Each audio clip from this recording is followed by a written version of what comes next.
Hey, what is going on, guys? It's your friend Jordan here, and I think this is going to be the start of a new series along the lines of what blows my mind. I don't know, does that sound too sexual?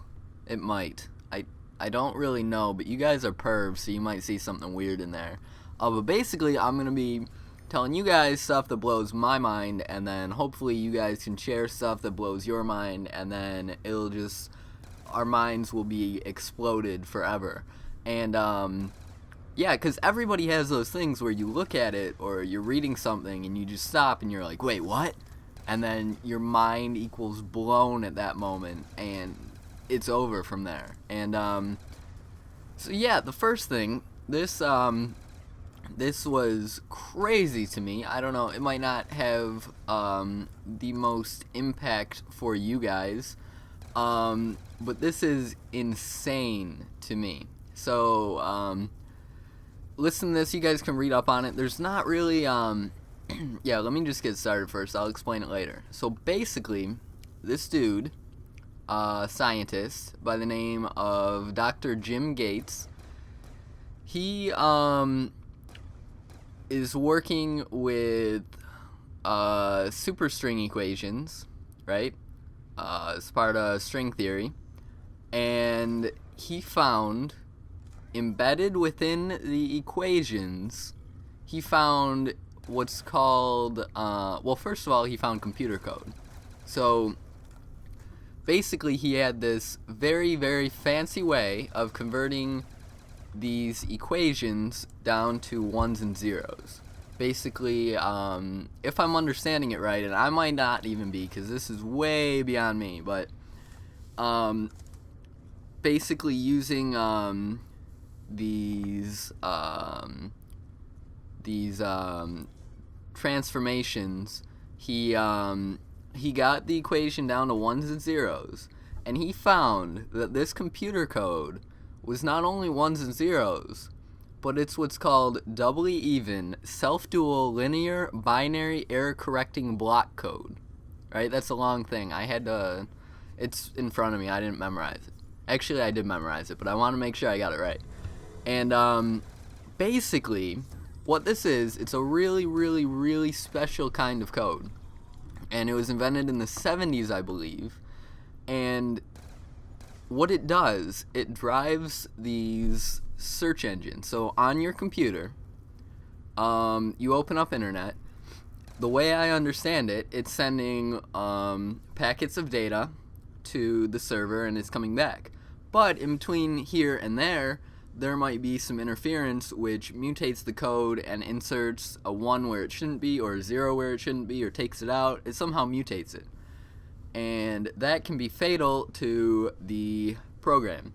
So what it does, it inserts little bits of data where at increments, and then on the other side it can see where that data is and then recorrect it if it was mutated along the way. So basically, I'm running out of air here. This is so insane. So basically, he found that in the equations used to describe the universe, right?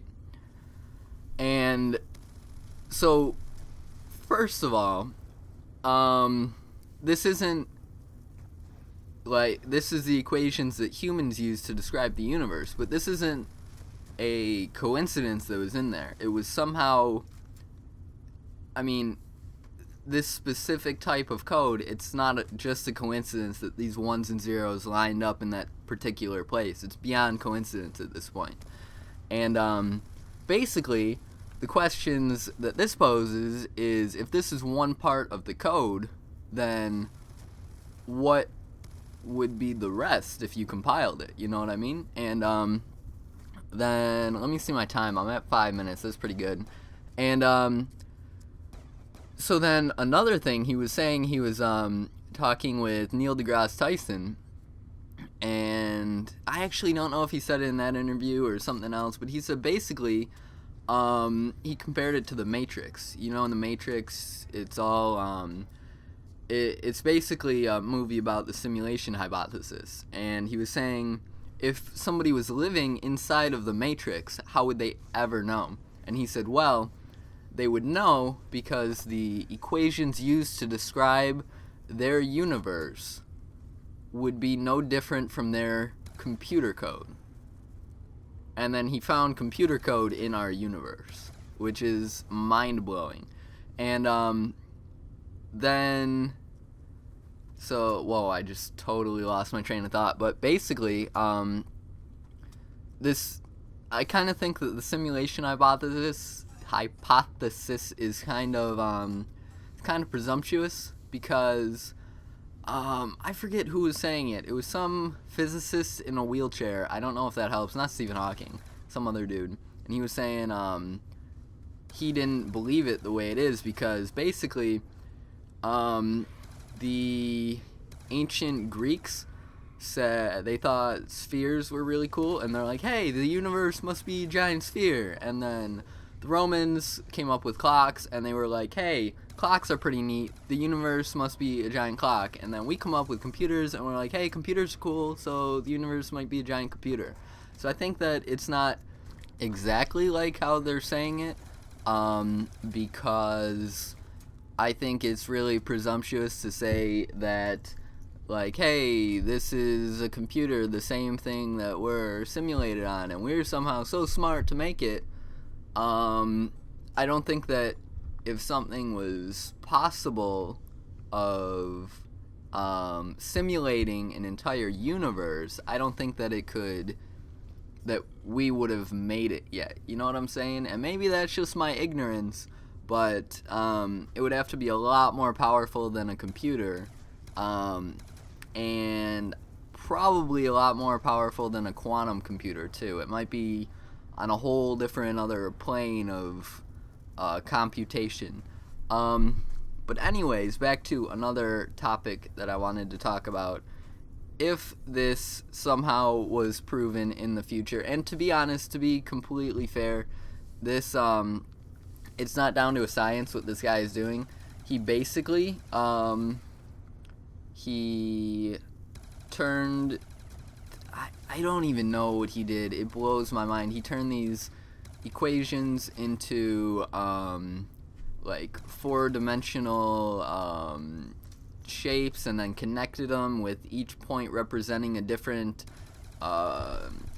binary word, and it's all really complex. So it's not like the equations were just right there, or the computer code was like right there all along. It's kind of like he just messed around with it until he found something.